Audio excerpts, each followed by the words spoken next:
अगले दिन 6-7 स्टूडेंट्स का ग्रुप घर आया फूल लेकर। रात इसने इनका सॉरी कबूल नहीं किया था। सबसे बड़ा गुलदस्ता डेरिक की तरफ से था। ये वही था जिसने अमराहा का इंतखाब किया था इस ड्रामे के लिए। फिर उसे एक लंबा चार्ट मिला जिस पर इन सब के दस्तखत थे और चार्ट पर एक रोता हुआ मोटे मोटे आंसू वाला सॉरी लिखा था। चार्ट के साथ ही वो वीडियो भी भेजी गई थी जो कल रात बनाई गई थी। इसने वो वीडियो देखी और अपनी हंसी को काबू करने की नाकाम कोशिश करती रही। वीडियो सिर्फ इब्तदाई मंजर की थी, इसके रोने की नहीं। वाकई वो एक मुकम्मल अमली मजाक ही था। इन सब के तासुरात कमाल के थे। इसने वो वीडियो लेडी महर और साधना को भी दिखाया। उन्होंने कितनी ही बार वो वीडियो देखी और हर बार वो ऐसे हंसी जैसे पहली बार देखने पर हंसी थी। तुम्हारी परफॉर्मेंस लाजवाब रही अमराहा, साधना ने कहा। तुम तो पूरे मैनचेस्टर की रौनक बन जाओगी, लेडी मेयर ने साधना की तरफ आंख मारकर कहा। बाद में उसे मालूम हुआ कि काम करने के लिए जितने भी लोगों का ग्रुप वहाँ मौजूद था, इन सब के साथ कुछ न कुछ किया जाना था। वहाँ मौजूद सभी स्टूडेंट मैनचेस्टर यूनिवर्सिटी में पिछले 4 साल से पढ़ रहे थे और एक ये रिवायत ही थी कि वो हर साल फ्रेशर्स के साथ कुछ न कुछ करते थे। लेकिन अमराहा के साथ मजाक कुछ ज़्यादा ही संजीदा हो गया, या अमराहा ने बना दिया था, क्योंकि अगर अमराहा बस ज़रा सा फ़र्क कर लेती तो जान जाती कि वहाँ कोई बम नहीं फटा। शायद इसीलिए इसका इंतखाब किया गया था। कोई और होता तो ऐसे पागल ना बनता। इस वाक़े से इतना हुआ कि वो यूनिवर्सिटी में काफ़ी मकबूल हो गई। इसके काफ़ी से ज़्यादा दोस्त बन गए। जो उसे देख लेता रुककर इसका हाल अहवाल ज़रूर पूछता। उसे कॉफ़ी लंच के लिए बुलाते, कोई ना कोई इसकी मदद के लिए तैयार रहता। जो स्टूडेंट मैनचेस्टर के ही रहने वाले थे वो उसे अपने घर शाम की चाय या वीकेंड डिनर पर मदऊ करते। इसके रोने धोने का इन सब फनकारों पर ऐसा असर हुआ कि उसे नन्ही मुन्नी बच्चे की तरह ट्रीट करते कि बेबी चॉकलेट खा लो, आइसक्रीम खा लो, अच्छा ये लो बारबी, चलो वो ले लो, बस रोना नहीं। एक वसी हल्का उसे जानने लगा। इसी दौरान शटल कॉक में एक रूसी वीरा और एक जापानी एनयॉन आ गई। जापानी तो बहुत खामोश तबा थी, साल में एक बार बोलने वालों जैसी थी। उसने लेडी महर को कहानी सुनाना चाही, पर लेडी महर ने उसे खुद ही रोक दिया कि वो बस चुपचाप घर में रहती रहे, क्योंकि इसकी कहानियों के हर जुमले को समझने के लिए 1.5-2 किलो फौरी अकल की ज़रूरत पेश होती थी, जो ज़ाहिर है हमा वक्त दस्तयाब नहीं हो सकती थी। अलबत्ता वीरा ने अपने शहर सूची में होने वाली 22वीं ओलंपिक्स की और बर्फ़ानी तूफ़ानों की ऐसी कहानियाँ सुनाई कि एक तरफ तो अमराहा ने खुद से अहद किया कि ज़िंदगी में एक बार ओलंपिक्स खेल ज़रूर देखेगी, और दूसरा अहद ये किया कि कभी रूस नहीं जाएगी बर्फ़ानी तूफ़ान से मरने। वीरा, जिसका कद 6 फुट के करीब था और वह रूस की सारी खूबसूरती को अपनी ज़ात में समोए, अपने लंबे बालों को सर पर टेल सूरत उठाए मैनचेस्टर की सड़कों पर साइकिलिंग करती दिखाई देती, तो इस पर गैर इंसानी होने का गुमान था, क्योंकि जब वो ये दोनों काम करती तो लगता कोई परी बिना परों के सड़कों पर नीची परवास पर उड़ रही है।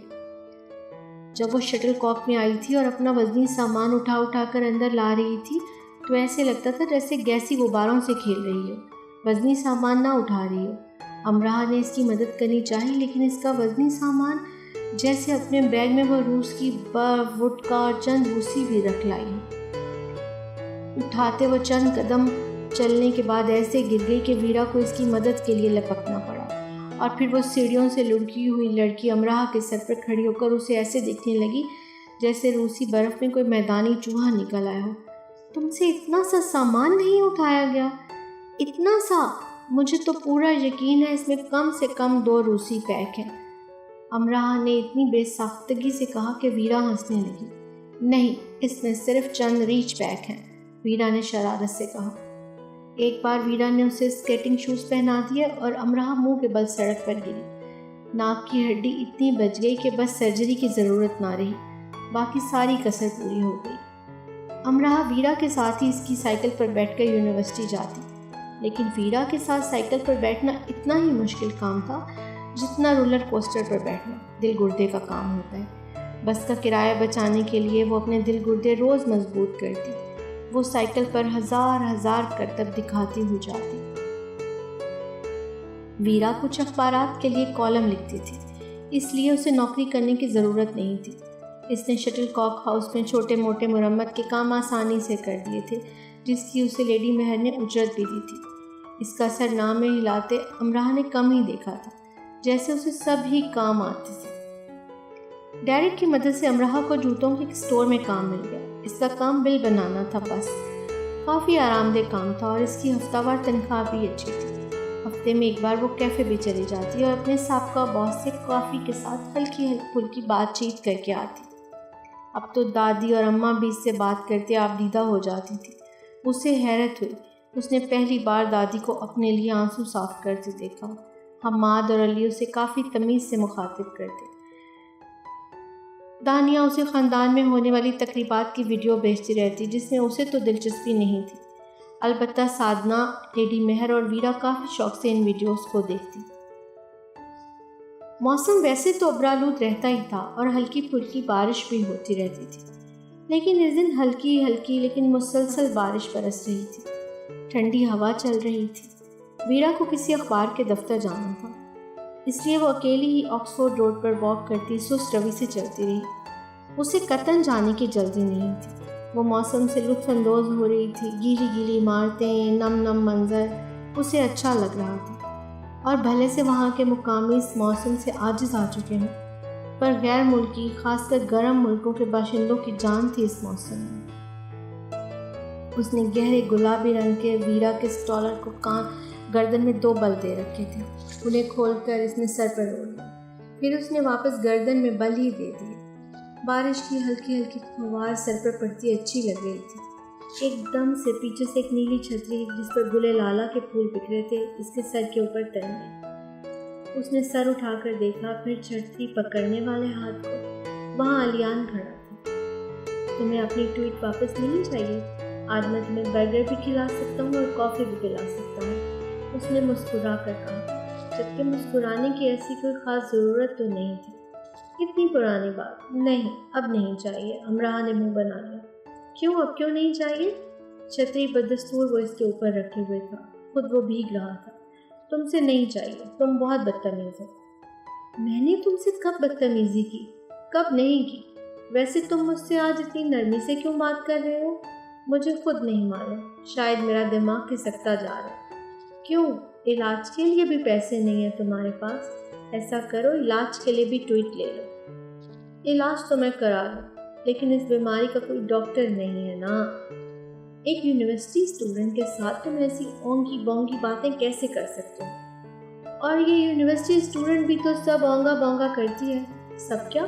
سب مطلب سب۔ وہ ہلکے سے مسکرایا، اور یہ کرتے وہ ایسا لگا کہ امراہ نے سوچا، یہ اکیلا اتنا خوبصورت ہونے کا حق کیسے رکھ سکتا ہے آخر۔ امراہ نے ایک چاکلیٹ نکال کر اسے دی۔ یہ کھاؤ، تمہاری کیلوریز بہت تیزی سے کم ہو رہی ہیں۔ تمہیں ڈراپ کر دوں؟ وہ چاکلیٹ لے کر کھانے لگا۔ تمہارے پاس گاڑی ہے؟ نہ، سائیکل۔ میں ویرا کے علاوہ کسی کے ساتھ سائیکل پر نہیں بیٹھتی۔ میں گراؤں گا نہیں، پر میں تمہیں ضرور گرا دوں گا۔ بھاگ جاؤ، میرا سر نہ کھاؤ۔ یہ کیا طریقہ ہے بات کرنے کا، خاص تمہارے لیے؟ میرے لیے کچھ خاص؟ واو، ٹھیک ہے۔ تم نے سینما دیکھی ہے یہاں کے؟ اس کے بورے سر پر بارش کے قطرے لکن میٹی کھیل رہے تھے۔ ہاں، ویرا کے ساتھ گئی تھی۔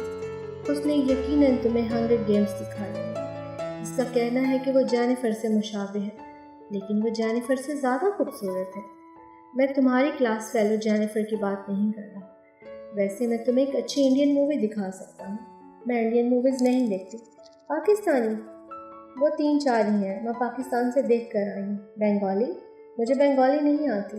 ایرانی، افغانی، تاجکستانی، ترکمانی، عراقی، مصری، اور ہاں اینیمیٹڈ۔ کیا کبھی تم نے سینما میں اینیمیٹڈ فلم دیکھی ہے؟ نہیں۔